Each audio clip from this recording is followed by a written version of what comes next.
ਸਾਹਿਬ JIO.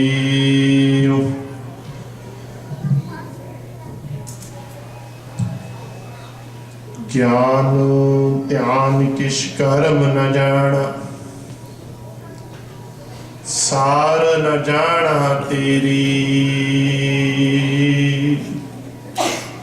ਸਭ ਤੇ ਵੱਡਾ ਸਤਿਗੁਰ ਨਾਨਕ, ਜਿਨ ਕਲ ਰਾਖੀ ਮੇਰੀ। ਵਾਹਿਗੁਰੂ ਸਾਹਿਬ ਜੀਓ। ਸੋਰਠ ਮਹਲਾ ਪਹਿਲਾ। ਜਿਸ ਜਲ ਨਿਧ ਕਾਰਣ ਤੁਮ ਜਗ ਆਏ, ਸੋ ਅੰਮ੍ਰਿਤ ਗੁਰ ਪਾਹੀ ਜੀਓ। ਛੋਡੋ ਵੇਸ ਭੇਖ ਚਤੁਰਾਈ ਦੁਬਿਧਾ, ਇਹ ਫਲ ਨਾਹੀ ਜੀਓ। ਮਨ ਰੇ ਥਿਰ ਰਹੋ, ਮਤ ਕਤ ਜਾਹੀ ਜੀਓ। ਬਾਹਰ ਢੂੰਡਤ ਬਹੁ ਦੁਖ ਪਾਵੈ, ਕਰ ਅੰਮ੍ਰਿਤ ਕਟ ਮਾਹੀ ਜੀਓ। ਰਹਾਉ ਅਵਗਣ ਛੋੜ ਗੁਣਾ ਕੋ ਤਾਓ, ਕਰ ਅਵਗਣ ਪਛਤਾਹੀ ਜੀਓ। ਸਾਰੇ ਅਫਸਰ ਕੀ ਸਾਰ ਨ ਜਾਣੇ, ਫਿਰ ਕੀਚ ਗੁੜਾਹੀ ਜੀਓ। ਅੰਤਰ ਮੈਲ ਲੋਭ ਝੂਠੇ, ਬਾਹਰ ਨਾ ਹੋ ਕਾਹੀ ਜੀਓ। ਨਿਰਮਲ ਨਾਮ ਜਪੋ ਸਦ ਗੁਰਮੁਖ, ਅੰਤਰ ਕੀ ਗਤ ਤਾਹੀ ਜੀਓ। ਪਰ ਹਰ ਲੋਭ ਨਿੰਦਾ ਕੂੜ ਤਿਆਗੋ, ਸਚ ਗੁਰ ਬਚਨੀ ਫਲ ਪਾਹੀ ਜੀਓ। ਜਿਉ ਪਾਵੈ ਤਿਉ ਰਾਖੋ ਹਰ ਜੀਓ, ਜਨ ਨਾਨਕ ਸ਼ਬਦ ਸਲਾਹੀ ਜੀਓ। ਵਾਲੀਏ ਕੁਲ ਆਲਮ, ਸਰਵਰੇ ਕਾਇਨਾਤ ਮੁਜੱਸਮ-ਏ ਗਿਆਨ, ਸਾਰੀ ਮਨੁੱਖਤਾ ਦੇ ਸਾਂਝੇ ਉਪਦੇਸ਼ਕ ਸਾਹਿਬ ਸ੍ਰੀ ਗੁਰੂ ਗ੍ਰੰਥ ਸਾਹਿਬ ਮਹਾਰਾਜ ਜੀ ਦੀ ਪਾਕ ਹਜ਼ੂਰੀ ਦੇ ਵਿੱਚ ਜੁੜ ਬੈਠੀ ਸਤਸੰਗੀ ਜਨੋ, ਗੁਰੂ ਬਾਬਾ ਜੀ ਨੇ ਅਪਾਰ ਬਖਸ਼ਿਸ਼ ਰਹਿਮਤ ਕੀਤੀ ਹੈ ਕਿ ਅਸੀਂ ਹਫ਼ਤਾਵਾਰੀ ਦੀਵਾਨਾਂ ਦੇ ਵਿੱਚ ਗੁਰੂ ਦੇ ਚਰਨਾਂ ਦੇ ਨਾਲ ਜੁੜ ਕੇ ਆਪਣੇ ਜੀਵਨ ਨੂੰ ਸਫਲ ਕਰ ਰਹੇ ਹਾਂ।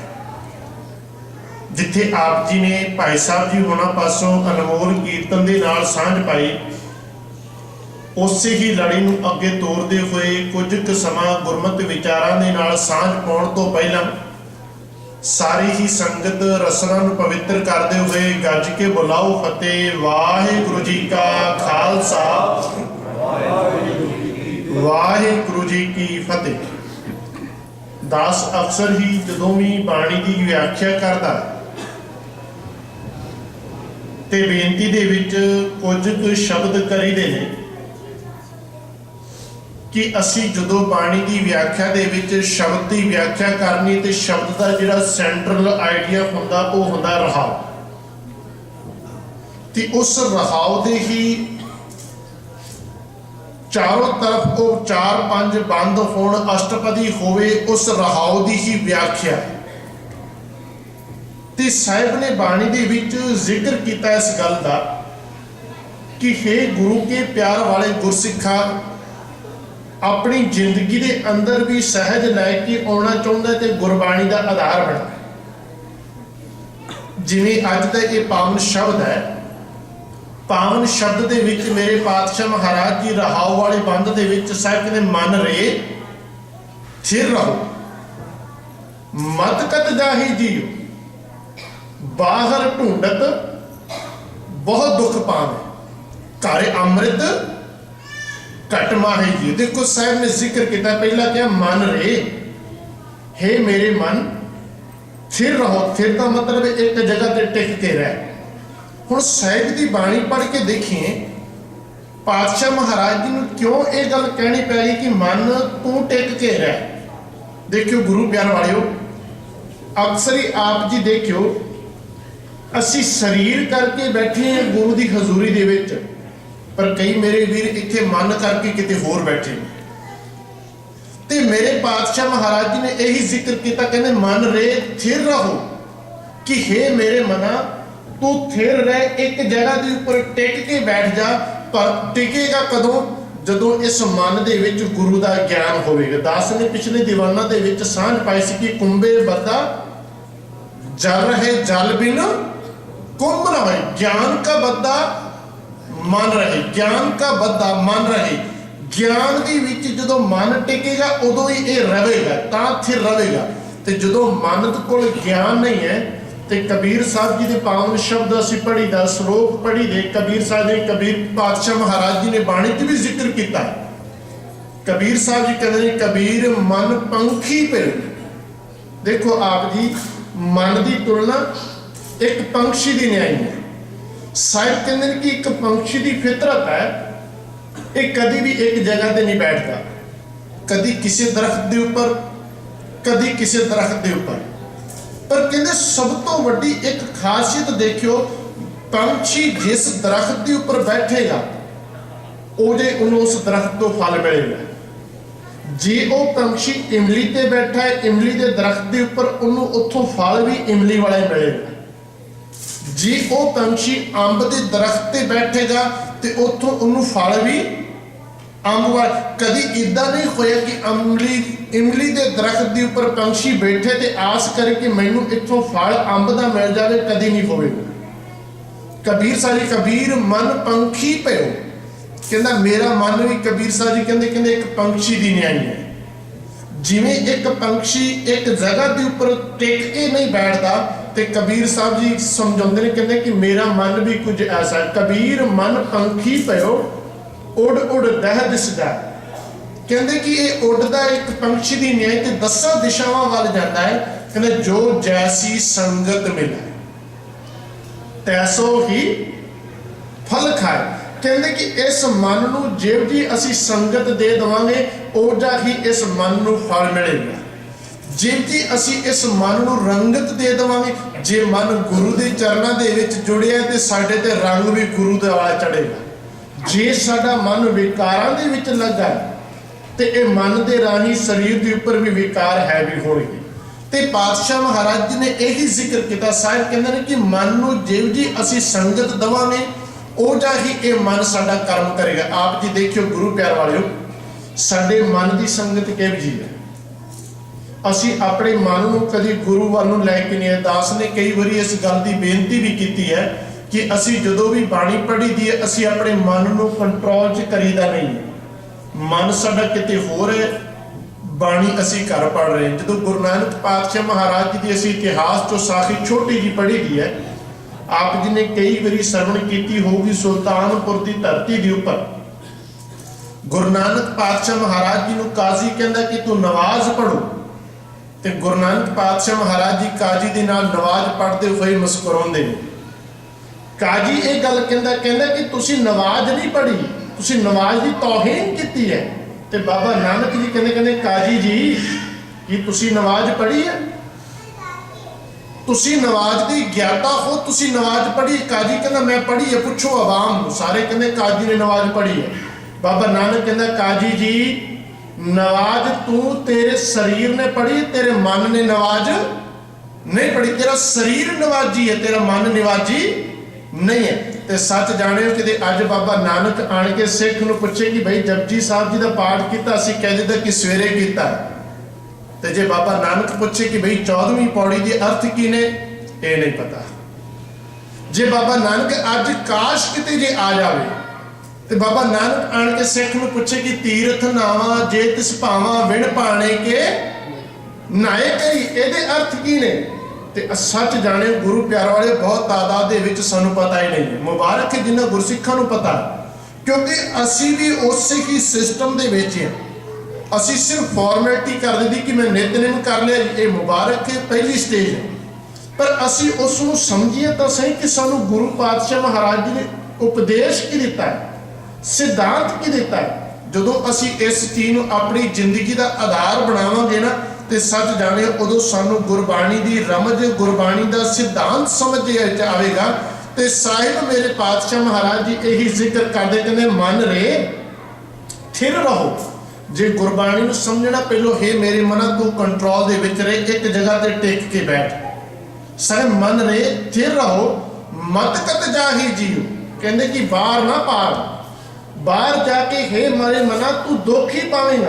जिन्हों साहिब ने बाणी के विच भी जिक्र किया कहते मन तू जोत स्वरूप है अपना मूल पछाण की हे मेरे मना तू रब की जोत है, तू परमात्मा की जोत है, तू अपने आप नू पछाण ले। हे मेरे मना तू बाहर ढूंढना बाहर लभण ना जा, बाहर लभण जावेगा तो तू दुख ही पावेगा। साहिब ने बाहर ढूंढत बहुत दुख पावे घर अमृत कटना ही जियो कि वह प्रभु परमात्मा का अमृत हिरदे दे विच है, बाहर पालन की कोशिश ना कर। जिन्हों असी गुरु तेग बहादुर पातशाह महाराज जी का पावन शब्द पढ़ीदा, गुरु तेग बहादुर पातशाह महाराज जी जिक्र कहते काहे रे बन खोजन जाई सर्व निवासी सदा अलेपा तो ही संग समाई कि वह प्रभु परमात्मा तेरे नाल है, तू जंगलों च लभण की कोशिश करदा। ते साहिब ने यही जिक्र करते हुए सानू समझा दिता रहाओ वाले बंद के अंदर कि भलिया तू प्रभु परमात्मा की जोत अपने हिरदे दे विच झाती मार के दे। साहिब पहले बंद के विच जिक्र करते हुए सानू समझा दिंदे ने साहिब ने जिस गल नित कारण तुम जग आए सो अमृत गुर पाही जियो। साहिब कहते जिस जल नित कारण कि जिस करके असी संसार दे विच आए। ते आप जी देखियो गुरु प्यार वालियो साडी ते बहुत तादाद दे विच तां पता ही नहीं कि संसार दे विच असी जन्म क्यों लिया। खाण पीण वास्ते जन्म लिया है कि जिंदगी दे विच कुछ कर्म करने वास्ते जन्म लिया। जदों असी ये जिंदगी का आधार समझ लईए कि भाई मैं कुछ ऐसे कर्म करके जाने ने कि आने वाली समय दे विच आने वालियां पुश्तां मैनूं याद करन कि भाई ये सिख सी गुरु दा जिन्हें गुरु के उपदेश के अनुसार चलिया। सकने जिस जल निध कारण तुम जग आए कि जिस करके तुसी संसार दे विच आए सो अमृत गुर पाही जियो कि वह अमृत गुरु दे कोल है। जिस करके असी संसार दे विच आए वह अमृत गुरु दे कोल मिलना। पर दुख है गुरु प्यार वालियो अज साडा सिस्टम बदल चुके हैं। असी अमृत गुरु दे कोल आप लेना सी, असी गुरु दे कोल बख्शिश रहमत आप लैनी सी। पर अज असी सिस्टम बदल दिता। जिवें मैं कई बारी बेनती की है कि असी जदों घरां दे विच रहीदा पुराने जमाने दे विच भैणावां वीर भी अपने घरे प्रशादा पकाउंदे सन। कोई भी भोजन बनाउणा एक सिस्टम सी कि घर दे विच तैयार करदे सन ते ओह स्वाद आउंदा सी खाण दे विच। ते अज उह सिस्टम साडा चेंज होया, ओह हो गया कि कॉल करो डिलीवरी तुहाडे घरे आ जाती है। सिस्टम वो है कि अज कुछ सिस्टम साडा भी बाणी के प्रति यह हो गया कि असी बाणी के प्रति भी कुछ ऐसा कर लग पे कि अखंड पाठ फलानी जगह ते बुक करा दिता है। पता ही नहीं अखंड पाठ होया है कि नहीं होया, हुक्मनामा साडे घरे पहुंच गया। ते साहिब ने बाणी दे विच जिक्र किया सी कि भलिया तू बाणी आप पढ़नी है, बाणी नूं आप विचारना है। पर सिस्टम साडा इह जिहा बन गया कि असी सिर्फ बाणी किसी तो पढ़ा के राजी है। असी तो कह देते कि सिख अमीर हो गए ना, असी तो कहते कि भाई तुहानूं असी पैसे देवांगे तुसी बाणी पढ़दे हो तो फल सानूं मिल जाए। कदी इदां होया कि कोई रोटी खावे तो ढिड दूसरे का भर जाए। असी अक्सर ही कह दी कि जे कोई कहे कि रोटी मैं खाना भाई ढिड तेरा भर जाएगा, भुख तेरी मिट जाए, वह कहे कैसा मूर्ख इंसान है, रोटी तू खावे तो पेट मेरा किवें भर जाएगा।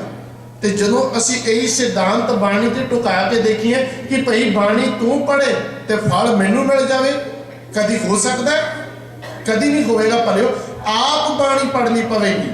तो जो असी आप बाणी नूं जिंदगी का आधार बनावांगे तो सच जाने गुरु प्यार वाले उदों साडी जिंदगी गुरु के आशे के अनुसार चले। तो जो असी बाणी तो टुट जाइए, बाणी के सिद्धांत तो दूर हो गए तो उस वक्त मेरे पातशाह महाराज जी कहते भलिया तेरा संसार दे विच आउण दा ही क्या फायदा जो तू उस गुरु की आशे तो ही दूर चला गया। सकते जिस जल निध कारण तुम जगिया गुरु अर्जन पातशाह महाराज जी जिक्र कर रहे हैं भाई प्राप्त मानुख दी हो रही है। कबीर साहब जी कहते हैं मानुख जन्म दुर्लभ है होए ना बारे बात। गुरु नानक पातशाह महाराज जी सिख नूं समझाउंदे ने कि भलिया तैनूं ये मनुखा जीवन मिलिया, कहते जिस जल निध कारण तुम जग आए। गुरु अर्जन पातशाह महाराज जी कहते भाई प्राप्त मानुख दी हो रही है गोबिंद मिलन की यह तेरी बरिया। ते कबीर साहब जी कहते कबीर मानुख जन्म दुर्लभ है होए ना बारे बार की ये मनुखा जीवन बार बार नहीं मिलना। पर दुख है गुरु प्यार वालिओ साडा तो सिस्टम ही ऐसा हो चुका है कि असी तो सिर्फ ऐसे चक्कर च पाए हैं कि सानू अगे स्वर्ग मिलेगा या नरक मिलेगा। साहिब कहते कि भलिया स्वर्ग ते नरक की आस ना रख, तू इस जीवन नू अपने नू सफल बना ले, तू इस जीवन नू गुरु की आशी के अनुसार बना ले ते तेरा जीवन सफल होगा। ते पातशाह महाराज जी कहते जिस जल निध कारण तुम जग आए सो अमृत गुर पाही जी। साहिब ने छोड़ो हुण देखियो गुरु प्यार वालिओ असी गुरु के कोल बख्शिशां लैण वास्ते आईदा ते साहिब कहंदे कि भलिया गुरु के कोल आए कुछ छड्ड के भी जा। ते जे असी पुछीए पातशाह महाराज जी गुरु कोल छड्ड के की जाना है, असी ज़्यादा से ज़्यादा डॉलर गोलक दे विच पा के कहांगे पाशे देखो असी भेटा चढ़ा दी। पातशाह कहंदे मैनूं तेरी इन्हां चीज़ां की जरूरत नहीं, ये तो धर्म के कार्य वास्ते जरूरत है। सगले छोटो छड्ड दो किहड़ी चीज़, सग छोटो वेश भेख चतुराई दुविधा ये फल नहीं। साहिब ने चार काम गुरु के प्यार वाले गुरसिखा तू गुरु के कोल आए छड्ड दे किहड़े। पहला काम सगले छोटो वेश ते भेख। बाहरी वेश बना लेना भेख बना लेना भाव बाहरी रूप दे विच कहना कि मैं धर्मी हाँ पर अंदर धर्म नहीं है। बाहरी रूप दे विच कहना कि मैं देखो जी नितनेमी हाँ बाणी पढ़दा है पर अंदर बाणी का प्रकाश नहीं। जिन्हों असीं पढ़दा जिन मन होर तां मुख होर से कांडे कच्चे कि मन कुछ होर है ते मुख तो कुछ होर है। साहिब कहने यह चीज़ गुरु के प्यार वाले छड्ड दे गुरु दे कोल। पर दुख है गुरु प्यार वालिओ दास ने पहला भी कई बार जिक्र किया कि साडी जिंदगी का सिद्धांत कुछ बिगड़ चुका है। सिद्धांत जिंदगी का नहीं साडी कौम का भी बिगड़ चुका है। साहिब ने जिथे कहा कि बई तू अपने वेश ते भेख छड्ड दे, अज साडी कौम सिर्फ वेश ते भेख दे विच लगी हुई है। जिथे देख लिया किसी का पहरावा किसी का वेश चिट्टा चमकदा चोला असी उधर नूं हीरा कट के तुर पैंदे हां कि बई ये तो जी पहुंची हुई महान शख्सियत है। पर बाद दे विच पता लगदा कि उहदे कर्म की सन। ते यही सब तो वड्डी दुख ये है कि अज सिक्खी दे वेश दे विच सिक्खी दे रूप दे विच औरंगजेब आ गया है। मैं कई बारी बेनती की सी पिछले दीवाना दे विच भी कि दुश्मन सिख दा जदों सी उदों सामने पछाणिया जांदा सी कि भी ये दुश्मन है। उदों उहदा पहरावा वखरा सी, उहदा तौर वखरी सी, उहदा रहना खाना पीना वखरा सी। पर अज दुखान की सब तो वड्डा यह है कि अज दुश्मन सिक्खी का पहरावा पा के आ गया। तो साहिब कहते हैं कि भलिया तू इस चीज़ को समझ कि गुरु के प्यार वाले तेरे को इन्नी कुछ सुचेत इन्नी कुछ समझ होनी चाहिए है कि तू पछाण सके कि ये सिख है कि सिक्खी के पहरावे दे विच सिक्खी को खत्म करने वाला। नहीं तो आप जी के सामने मैं कई दलील रख देवांगा। शरे बाजार के विच तुरे जाते नौजवान की सिर तो पग लाउण वाला वो भी इंसान है जिहदे सिर ते पग बची है। शरे बाजार के विच एक दूसरे दियां पग्गां लाउण वाले भी सिख ने ते पग्गां बन्नण वाले भी सिख ने। सच जाने गुरु प्यार वाले ये साडी कौम दे विच एक बहुत वड्डा निगार आ चुके कि असी पछाण नहीं पा रहे। तो एक विद्वान बड़ी सोहनी गल लिखदा कहंदा गुरु गोबिंद सिंह महाराज जी एक पुकार है साडी तेरे अगे। कहंदा तुहाडे जमाने दे विच तुहाडे वेले औरंगजेब सी जिन्होंने पछाणना बहुत सौखा सी। तुहाडी वेले मुसलमान सी जिन्होंने पछाणना बहुत सौखा सी। पर कहता है गुरु गोबिंद सिंह महाराज अज पछाणना बहुत औखा है क्योंकि औरंगजेब की सोच वाले किरपाना पा के आ चुके हैं। औरंगजेब की सोच वाले सिक्खी रूप धारण करके आ चुके हैं। हे गुरु गोबिंद सिंह महाराज साडी ऐसी अख बख्श ऐसी पारखू निगाह बख्श कि असी उस सोच नूं पछाण सकीए। ते तां ही तां गुरु प्यार वाले अज सिख कौम का इन्ना घाण बच्चा पीड़िया जा रहा है, क्योंकि साडी कौम दे विच औरंगजेब की सोच वाले बहुत मुबारक ने जिहड़े गुरसिख गुरु की सोच के अनुसार चलते हैं, गुरु के सिद्धांत के अनुसार चलते हैं। नहीं तो आप जी पिछे भी देखा होना कि एक सिख की जबरदस्ती दस्तार ला दी जाती है, कहते कि यह गलत काम करता है। गुरु साहबान ने देखा पर गुरु पातशाह महाराज जी ने दस्तार सजाइया सी। गुरु पातशाह महाराज जी ने दस्तार एक सिख की सिर के उपर सजाई सी, पर अज साडा सिस्टम ऐसा बन चुका है कि असी इस सिद्धांत तो कोहा दूर जा चुके हैं। ताही तो मेरे पातशाह महाराज जी कहते हैं कि हे गुरु के प्यार वाले गुरसिखा, एक परमात्मा दा हो जा, तू अपने अंदरों सारे वो वेस ते भेख छड्ड दे। सकते छोड़ो वेस भेख, अगली गल सकते छोड़ो वेस भेख चतुराई। कहते कि हे गुरु प्यार वाले अपने अंदरों चतुराइयां भी छड्ड दे, अपने अंदरों सियाणपा भी छड्ड दे। आप जी देखियो सियाणपा ते चतुराइयां किहड़ियां ने। मैं कई बारी बेनती कर दिंदा गुरु प्यार वालिओ, किते असी जपजी साहब जी की पहली पौड़ी की ही व्याख्या किते पढ़ी होवे, जिहदे बारे साहब कहते कि सहज सियाणपा लख होए, छोटो वेस भेख चतुराई। साहब कहते कि भी चतुराइयां सियाणपा छड्ड दे। सकते सहज सियाणपा लख होए तो एक ना चले नाल, एक भी नाल नहीं चलनी। ये चतुराइयां ते सियाणपा छड्ड दे। मैं दो चार चतुराइयां की सांझ आप जी की नाल पाउणी जरूरी समझा। एक विद्वान बड़ी सोहनी गल लिखदा, कहता कि दुनिया दे विच हर एक इंसान कुछ ना कुछ कर्म करता है, पर उन्होंने ये नहीं पता कि ये मेरे कर्म धर्म दे ने कि धर्म तो बाहर ने।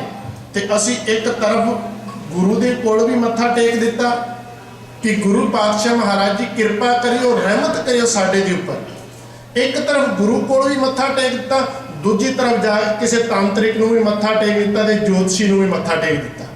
साहिब मेरे पातशाह महाराज जी कहते सिखा तेरी ये चतुराई ही सब तो खतरनाक है कि गुरु नूं भी मत्था टेक जाना है, गुरु नूं भी कह देना कि भाई मेरी मुक्ति का दाता गुरु नानक है, मेरी मुक्ति का दाता गुरु ग्रंथ साहब है, तो फिर भी जाके किसी होर दे अगे भी हथ टट दिंदा है।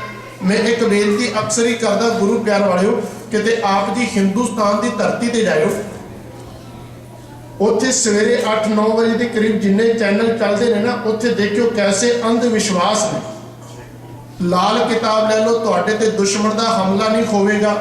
ये गल दे विच जंतर पा लो, तुहाडे ते दुश्मन का हमला। सिखां दे घरां दे विच गुरबाणी दीयां पोथियां दी जगह दे उपर वो जंतर ते वो किताबां पईयां ने, जिहड़े अपने आप नूं गुरु नानक दे दर ते भी मत्था टेकदे ने।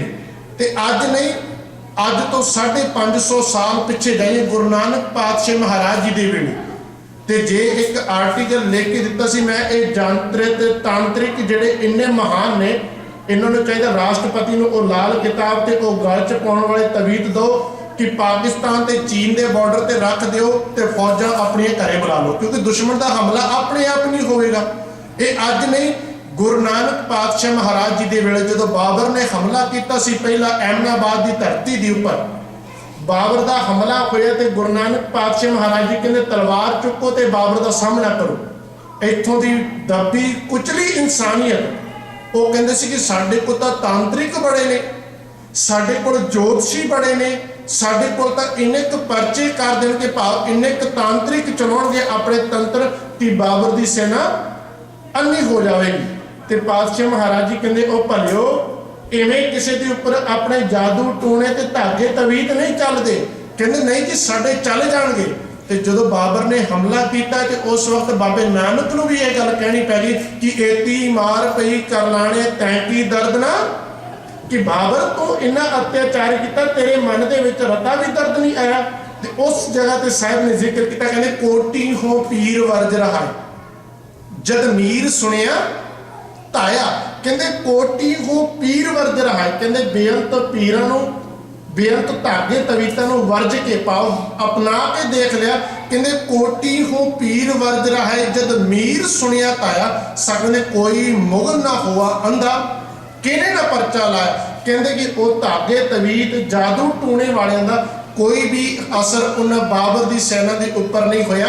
कोई मुगल ना हुआ अंधा किने ना परचा ला परचे तो भावे ਉਹਦਾ असर किसी ते भी नहीं होया। तो सच जानियो गुरु प्यार वालियो, नहीं तो अज भी तुसीं सिखां दे गुट्टां दे उपर देख सकते हो किन्ने धागे तवीत बजे हुए ने। इनू साईं मेरे पातशाह महाराज जी ने छोड़ो वेश भेख चतुराई कि ये चतुराइयां छड़ के गुरु कोलों भी मत्था टेक जाना ते किसी होर दे जो के धागा तवीत भी पा लेना कि मैनू जी गुरु नूं ग्रंथ साहब मानते असीं पर बाबे दे भी चाहिदा। साईं मेरे पातशाह महाराज जी यही जिक्र करते हुए सानू समझा सकते छोड़ो वेश भेख चतुराई दुविधा।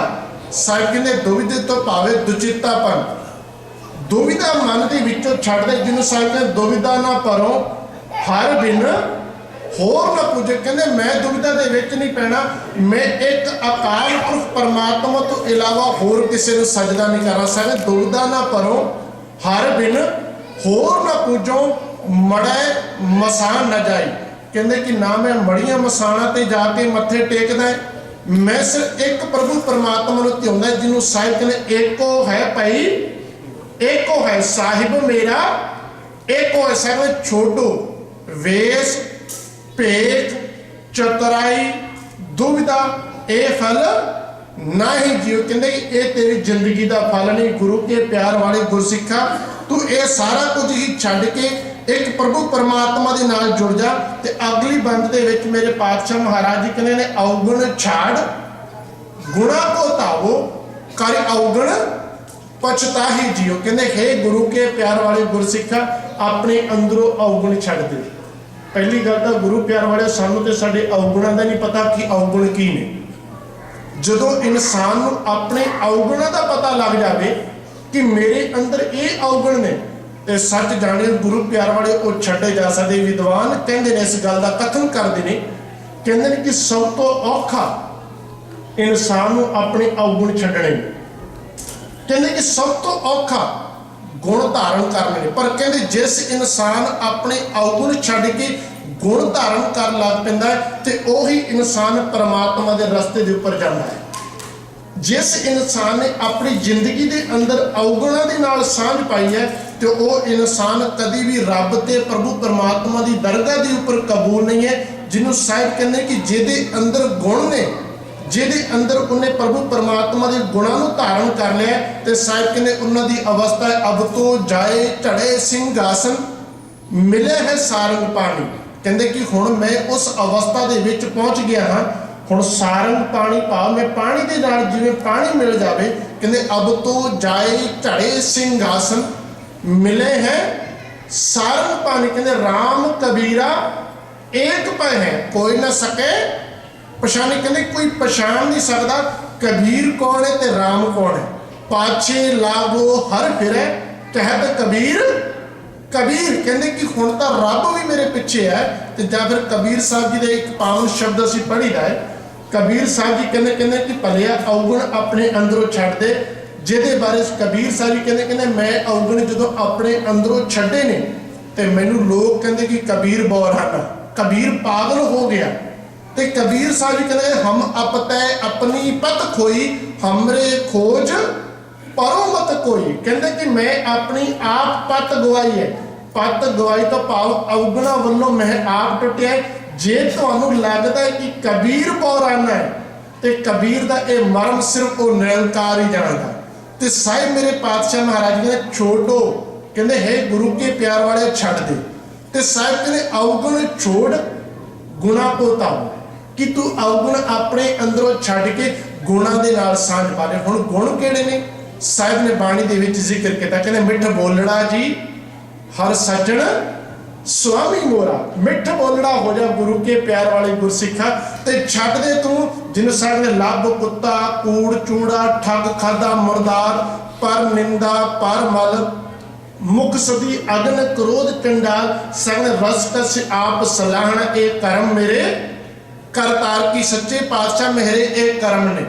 ये मैं छड्ड के हुण अपने अंदर गुण धारण किते ने। गुण किते अव्वल अल्लाह नूर ही पाया कुदरत के सब बंदे एक नूर ते सब जग कौन भले को मंदे। कि मेरे अंदर ये गुण आ गए कि मैं हुण सारिਆਂ एक समान देखदा। सबको मीत हम आपन कीना हम सबना के साजन। ਕਿ ਮੇਰੇ ਅੰਦਰ ਇਹ ਗੁਣ ਆ ਗਏ ਕਿ ਮੈਂ ਸਾਰਿਆਂ ਨੂੰ ਆਪਣੇ ਅੰਦਰ ਦੇਖਦਾ ਹੈ, ਮੈਂ ਸਾਰਿਆਂ ਨੂੰ ਆਪਣੇ ਮਿੱਤਰ ਦੇਖਦਾ ਹੈ। ਪਰ ਦੋਖੇ ਗੁਰੂ ਪਿਆਰ ਵਾਲਿਓ, ਦਾਸ ਬੇਨਤੀ ਕਰ ਦਿੰਦਾ ਹੈ ਕਿ ਗੁਣ ਸਾਡੇ ਅੰਦਰ ਜਦੋਂ ਆ ਜਾਣਗੇ, ਘਰ ਦੇ ਵਿੱਚ ਨੌ ਸੱਸ ਦੀ ਲੜਾਈ ਨਹੀਂ ਹੋਵੇਗੀ, ਘਰ ਦੇ ਵਿੱਚ ਪਿਓ ਪੁੱਤ ਦੀ ਲੜਾਈ ਨਹੀਂ ਹੋਵੇਗੀ, ਗੁਆਂਢੀ ਦੀ ਕਦੀ ਲੜਾਈ ਨਹੀਂ ਹੋਵੇਗੀ, ਕਿਉਂਕਿ